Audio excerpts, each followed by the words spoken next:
Hey everyone, Diamond Ambassador Suzanne Clinton here, and we are on day 10 of the 12 Days of Diamonds.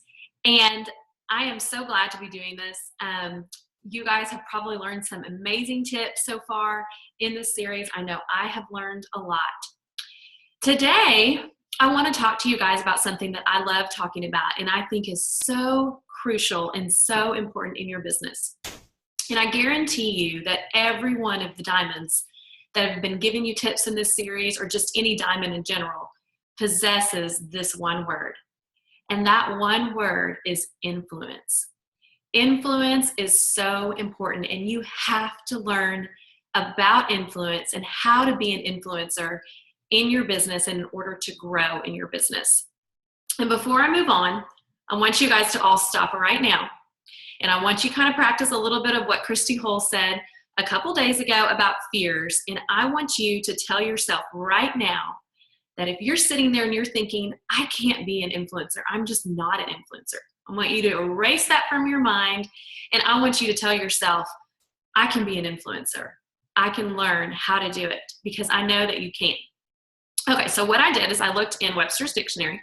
Let's find out what he says an influencer is, or what it means to influence. So his definition is the action or process of producing effects on the actions, behavior, or opinions of another person. Just a couple books to give you guys that I love about how to be an influencer, first of all, is by John Maxwell. Everyone Communicates and Few Connect. Great resource for you.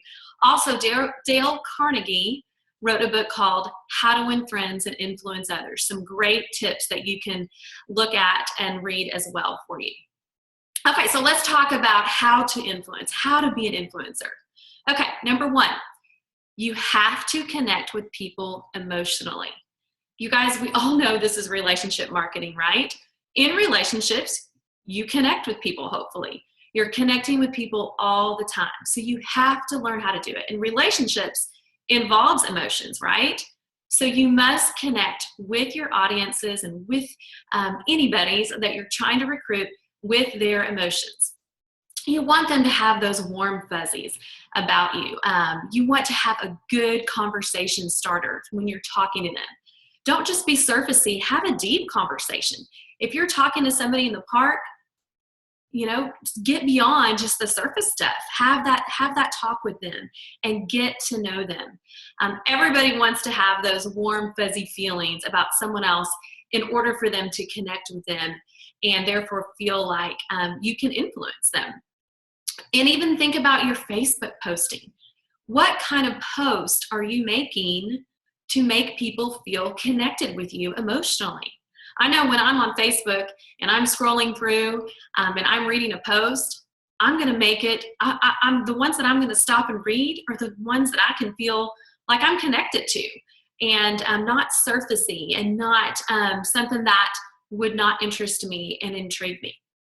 So ask people about, in person, ask them how they are, ask them about their world. Honestly, when I reach out to someone about plexus, or I just meet them for the first time, I don't always talk about plexus the very first time. And most of the time, I actually don't. My goal is to get to know them and connect with them on an emotional level. And then later, when the time is right, I'm going to bring up plexus and I'm going to talk to them about them. So really do your best to connect with people emotionally. You must do that in order to influence them. Okay, number two is your body language. Body language is so important when you're learning how to influence somebody. Your posture. Sometimes even if if you're talking to somebody, you can touch them, not in a weird way, but just touch them on the shoulder or the knee and act like you are engaged and appear like you are interested in what they have to say. Also, don't put your head down when you're talking to somebody. Look straight at them. Make eye contact. I know we've all had this happen before. But when you have someone that you're talking to and it looks like they're kind of looking off in another direction and they're not paying attention to you, I'm not going to feel very connected with them. Kind of feel like they don't really care what I have to say. Kind of feel like they're in a different world and they're not focusing on me. So body language is huge. That's so important.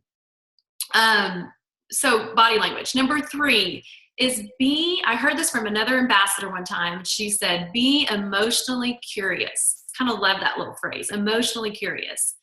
For example, publicly edify people on their Facebook posts, comment on their pictures. You look precious. I have several team members on my team that do an excellent job, always just encouraging and praising and edifying people, whether they're Plexus ambassadors or whether they're just your friends on Facebook or in person.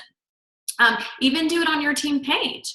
Remember that, we're trying to still connect with our team. We're not just, and we're trying to influence our team and be a leader. We're not just doing it to people that are non-Plexus people. So praise and edify those people in public on their personal page and then even on your team pages. Engage with people's posts, okay? Engage with them. Comment on them. To make them feel important. Think about someone that you know that makes you feel important. What do? Okay, they're probably saying something kind about you or encouraging you or edifying you. Think about how you feel. What was it that they were saying that makes you feel important and makes you feel connected to them? Because 9 times out of 10, if they're connecting with you and they're interested in you, they're gonna have influence over you. All right, next step, be a good storyteller. Telling good stories is so important, whether you're in person, again, or whether you're on social media. Think about those posts again. What posts inspire you? What posts make you stop scrolling and keep reading? They're oftentimes a story. It's not going to be an ad.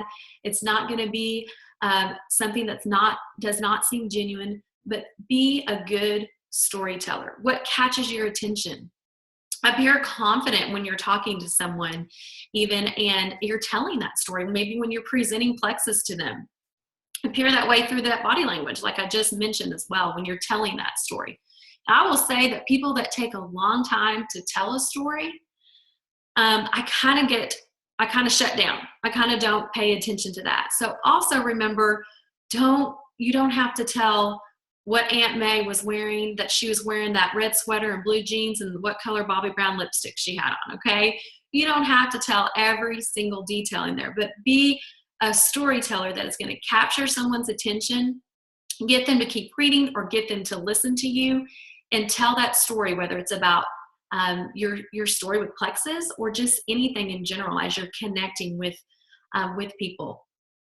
So hit those key points, don't ramble. Make it intriguing and interesting, and that can lead you to connecting with you and therefore you being influential over them. And the last step that is my favorite and that I love is be authentic and vulnerable. Super, super important. I will tell you that every time I make a vulnerable post on social media, maybe something personal, a struggle that I've had, I don't know, a deeper thought or a story on my public Facebook page, and it might be Plexus or it might not be, I get the most engagement. I get the most likes. I get the most comments. I get messages from people telling me, thank you for sharing that. I struggle with that too. For example, this past summer at convention, I won the Rolex for the jewelry contest, and I made this Rolex post and it was a true story, but about my husband and how the last time I bought him a watch, I had to give it back and take it back to the store because we couldn't afford it. And I was just kind of sharing about that. And this time now I have that Rolex and I got him that Rolex for him. And it was such a special thing. So many likes and comments because it was vulnerable. It was talking about how we had struggles. It was embarrassing that I had to buy him a birthday present and then I had to take it back because we couldn't afford it. I probably had 70 shares of that post and 2,000 something likes and comments. So it was crazy because it was vulnerable and it was being authentic and it was being real.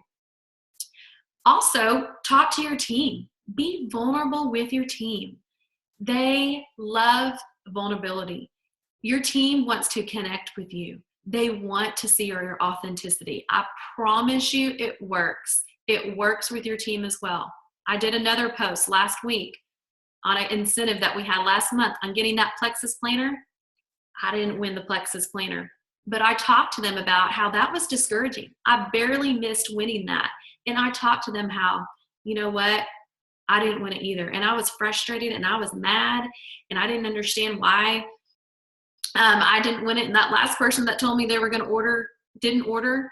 But you know what? I was real with them. I was honest with them. They connected with me because they understood, because it happened to some of them too. It was a true story, of course. Don't make up a story. But it was authentic. It was real and it was genuine, and it's what's going on. And therefore, I connected with those people, with my team members, had so many messages and comments again, and they connected to me, and therefore I was influential over them. So when you're authentic, people trust you more, they believe you, they connect to you, and therefore you are influential. So to sum it up, if you're talking to people about products in the business and still having trouble getting people on your team, getting people on board with you, check your influence level. How influential are you? And I want to challenge you guys to use these tips that I mentioned above and strive for that. Strive to be an influencer. See what happens. It can help your business grow, and you can get there. I know you guys can do it. Thank you guys for listening, and we'll be back tomorrow for day 11. Thanks.